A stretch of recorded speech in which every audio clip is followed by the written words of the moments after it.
प्यारे दर्शकों नमस्कार। तारीख है आज 19 जुलाई 2026, दिन रविवार, हिंदी तिथि आषाढ़ माह शुक्ल पक्ष षष्ठी। आइए नजर डालते हैं हमारे प्यारे राज्य उत्तराखंड की तमाम बड़ी खबरों पर। वीडियो शुरू करने से पहले कमेंट बॉक्स में जय हिंद लिखकर हमें सपोर्ट करें।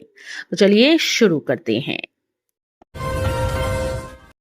सीएम का बड़ा फैसला, देहरादून ऋषिकेश 4 लेन के लिए पेड़ कटान पर रोक, कहा सहमति बनने तक नहीं होगा काम।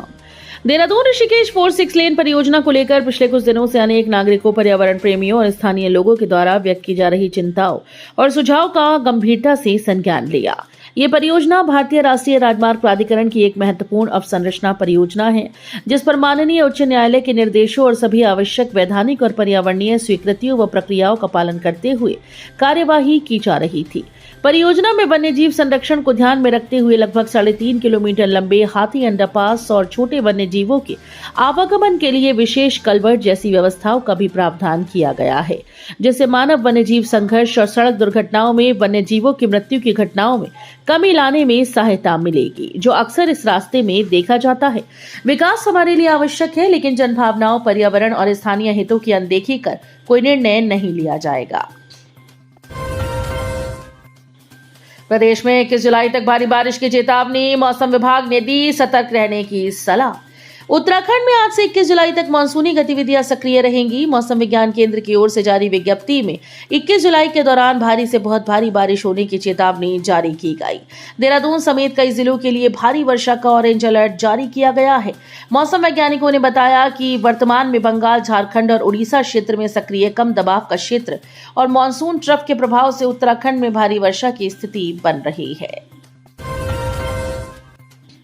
रामनगर देहरादून एक्सप्रेस, सीएम धामी और रेल मंत्री ने किया वर्चुअल फ्लैग ऑफ। हफ्ते में 2 दिन चलेगी ट्रेन। मुख्यमंत्री पुष्कर सिंह धामी और केंद्रीय रेल मंत्री अश्विनी वैष्णव ने शनिवार को वर्चुअल माध्यम से रामनगर देहरादून एक्सप्रेस रेल सेवा का संयुक्त रूप से फ्लैग ऑफ कर शुभारंभ किया। ये एक्सप्रेस ट्रेन फिलहाल सप्ताह में 2 दिन संचालित होगी।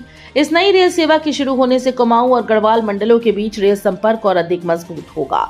यात्रियों को बेहतर यात्रा की सुविधा मिलेगी। सीएम धामी ने कहा कि रामनगर देहरादून एक्सप्रेस केवल एक नई ट्रेन नहीं, बल्कि ये उत्तराखंड की विकास यात्रा में एक महत्वपूर्ण उपलब्धि है। कैलाश यात्रा की राह में आया पहाड़, गर्भाधार तंपा में मलबा गिरने से श्रद्धालु धारचूला में फंसे, बीआरओ जुटा। पिथौरागढ़ जिले के धारचूला के तवा घाट गुंजी कैलाश यात्रा मार्ग पर गर्भाधार और तंपा मंदिर के बीच पहाड़ी से गिरे मलबे और बोल्डर्स ने कैलाश मानसरोवर यात्रा के चौथे दल के यात्रियों की राह रोक दी। सड़क की बदहाल स्थिति को देखते हुए यात्रियों को धारचूला में रोका गया। सड़क खुलने पर यात्री रविवार को धारचूला से गुंजी रवाना होंगे। चौथे दल के 50 यात्रियों को शनिवार को KMVN पर्यटक आवास गृह से गुंजी को रवाना होना था। इसके लिए सभी तैयारियां पूरी कर ली गई थी। इस बीच सूचना मिली कि गर्भाधार और तंपा मंदिर के बीच सुबह 5 बजे के पास भारी मलबा बोल्डर गिरे हैं।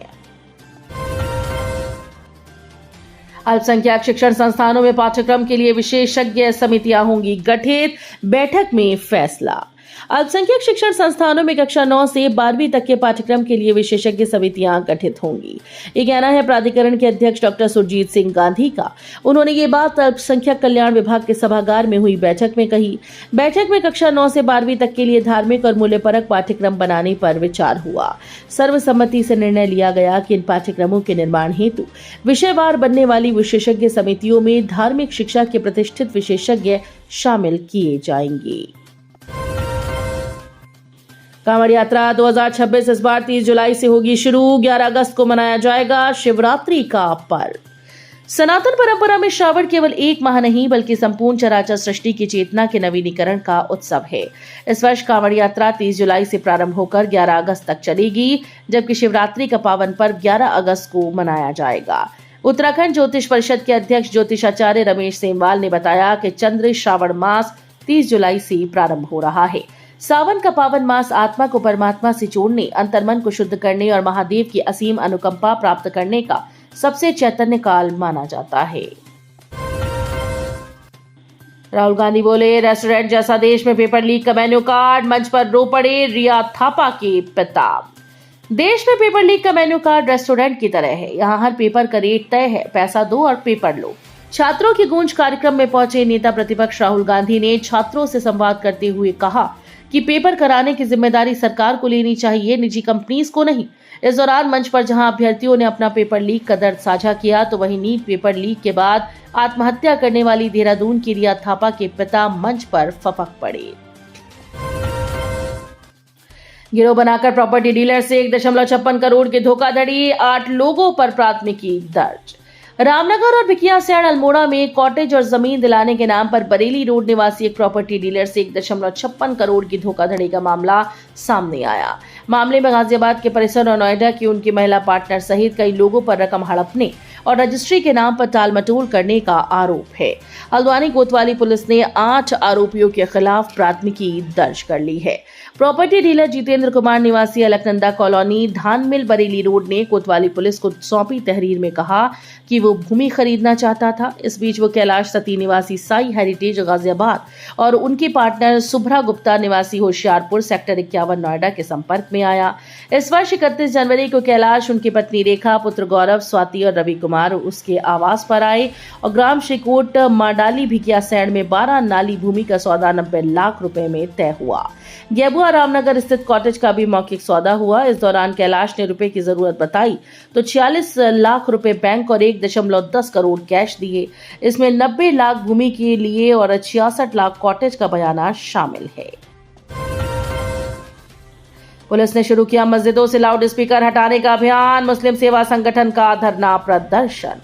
मस्जिदों से लाउड स्पीकर हटाने की कार्रवाई के विरोध में जुमे की नमाज के बाद मुस्लिम सेवा संगठन ने जिलाधिकारी कार्यालय पर प्रदर्शन किया।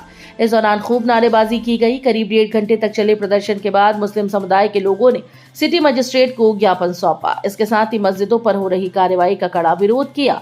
जुमे की नमाज के बाद बड़ी संख्या में मुस्लिम समुदाय के लोग जिलाधिकारी कार्यालय पर एकत्र हुए और प्रदर्शन किया।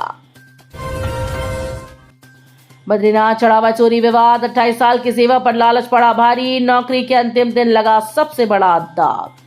बद्रीनाथ केदारनाथ मंदिर समिति में 28 वर्षों तक सेवा देने वाले पूर्व मंदिर अधिकारी राजेंद्र चौहान के लिए नौकरी के अंतिम दिन जीवन का सबसे बड़ा दाग बन गए। 30 जून को सेवानिवृत्त हुए चौहान को बद्रीनाथ धाम में थाली भेंट की धनराशि और आभूषणों में कथित वित्तीय अनियमितता के मामले में पुलिस की टीम ने गिरफ्तार किया। जांच के दौरान पुलिस ने थाली भेंट की गणना से जुड़े सीसीटीवी फुटेज खंगाले।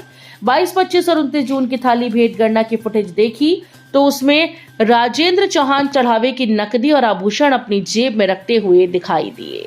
उस समय वो मंदिर अधिकारी होने के साथ साथ थाली भेंट गणना के प्रभारी की जिम्मेदारी भी संभाल रहे थे।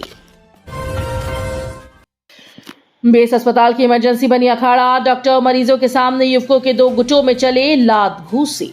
कानून व्यवस्था को धत्ता बताते हुए हल्द्वानी के बेस अस्पताल की इमरजेंसी उस वक्त जंग का मैदान बन गई जब इलाज कराने पहुंचे घायल युवक व उसके साथियों पर 6 से अधिक युवकों ने हमला बोल दिया। डॉक्टर्स, तीमारदारों और पुलिसकर्मियों की मौजूदगी में दोनों पक्षों में मारपीट होती रही। बैग को समझा इंसान, पगड़ी को सिर। रुद्रपुर में आई कैमरों के चालानी गलती, लोग परेशान। सड़क पर 2 पहिया वाहन चलाने वालों पर पुलिस और परिवहन के कैमरों की तीसरी नजर रहती है ताकि कोई भी यातायात नियमों का उल्लंघन ना कर पाए। लेकिन अब कैमरे उन लोगों को ट्रिपल राइडिंग में चालान कर रही हैं जो वाहन चालक बीच में सामान रखकर वाहन चलाते हैं। यह आर्टिफिशियल इंटेलिजेंस कैमरे के कारण हो रहा है जो सामान और व्यक्ति में पहचान नहीं कर पाता है। एक पल में उजड़ गए परिवार, हरिद्वार में आसमान से गिरी मौत, खेत में काम कर रहे 2 ग्रामीणों ने तोड़ा दम।